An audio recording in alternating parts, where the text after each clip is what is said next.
नमस्कार, मैं हूं राम किंकर सिंह। दिल्ली तक की खास पेशकश में आपका स्वागत है। गुड़गांव की चिंतल पैराडिसो सोसाइटी में हादसे के बाद दरअसल गाजियाबाद विकास प्राधिकरण ने संज्ञान लिया है और ये साफ तौर पर कहा है कि अब वह उन पुरानी बिल्डिंगों RWA और बिल्डर्स को नोटिस करेगा जो कि इमारतों में रख रखाव या मरम्मत का काम देखते हैं। ऐसे में इसलिए ताकि गुड़गांव जैसा कोई हादसा रिपीट न हो पाए। लेकिन आपको बता दें कि जो यूपी अपार्टमेंट एक्ट में ऐसा कोई प्रावधान नहीं है जिसके ज़रिए ये साफ किया जा सके कि आखिर जब ऐसी घटना हुई तो जवाबदेही क्यों।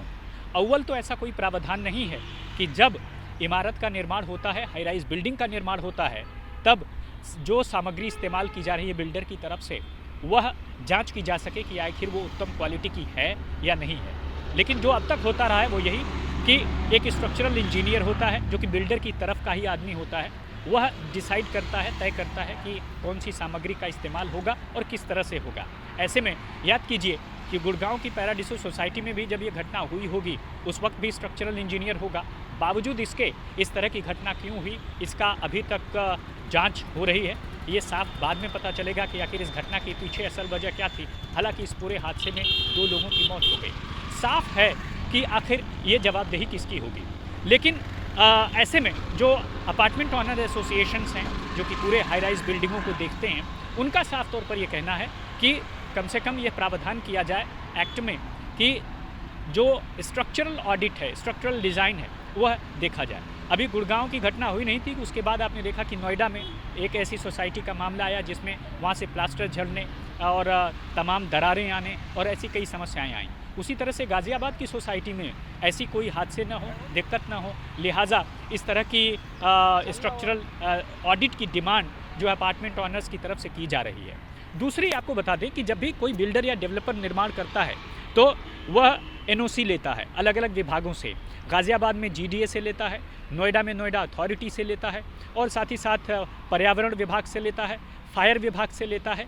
ये सब विभाग की NOC जब मिल जाती है उसे, तभी उसे CC यानी कंप्लीशन सर्टिफिकेट मिलता है। उसके बाद ही वो रजिस्ट्री कर सकता है, उसके बाद ही वह दूसरी चीज़ें कर सकता है आधिकारिक तौर पर।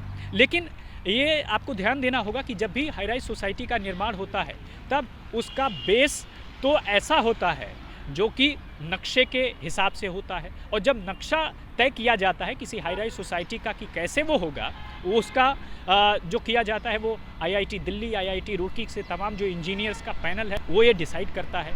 लेकिन दिक्कत क्या आती है? दिक्कत तब आती है जब उसे अप्रूवल मिला होता है कि वह उस बेस पर कम से कम 14 फ्लोर बनाएगा, लेकिन बाद में वो 14 के बजाय अधिकारियों से साठ-गांठ करके, वो सरकारी महकमों से साठ-गांठ करके तकरीबन 23 से 24 फ्लोर बनाता है।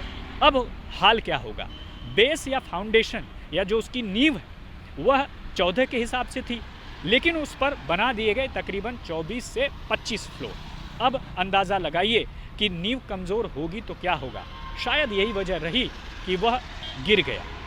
और गुड़गांव जैसी कोई घटना गाज़ियाबाद की हाई राइज सोसाइटी में ना हो, इसके लिए बाकायदा जो है GDA नोटिस करेगा, सर्वे करेगा। और आपको बता दूं कि ये सर्वे, ये नोटिस, ये पहली दफ़ा नहीं है। इससे पहले कई दफ़े ऐसी कार्रवाई, ऐसी कवायदें की जा चुकी हैं। बावजूद इसके हालात जस के तस हैं। और ट्रांस हिंडन की अगर मैं बात करूं, यानी हिंडन के उस पार की, तो तुलसी निकेतन और वैशाली सेक्टर 3-4 और साथ ही साथ अलकनंदा टावर को आपको याद होगा, वो जो है जामिया से टीम आई थी, उसने बाकायदा इसे स्ट्रक्चरल तौर पर ठीक नहीं पाया था और जर्जर घोषित किया गया। दूसरी बात कि ऐसे तकरीबन बहुत सारे घटनाएं हैं जो दिल्ली NCR में अब तक हो चुकी हैं। ऐसी तमाम घटनाओं को रोकने के लिए अभी तक जो अपार्टमेंट ऑनर्स हैं उन्होंने ये मांग की है कि स्ट्रक्चरल ऑडिट कराया जाए। दिल्ली तक की खास पेशकश में इतना ही। फिर हाजिर होंगे एक नई इनसाइड स्टोरी के साथ कि आखिर कोई घटना क्यों हुई, कैसे हुई और कैसे रोकी जा सकती थी। नमस्कार।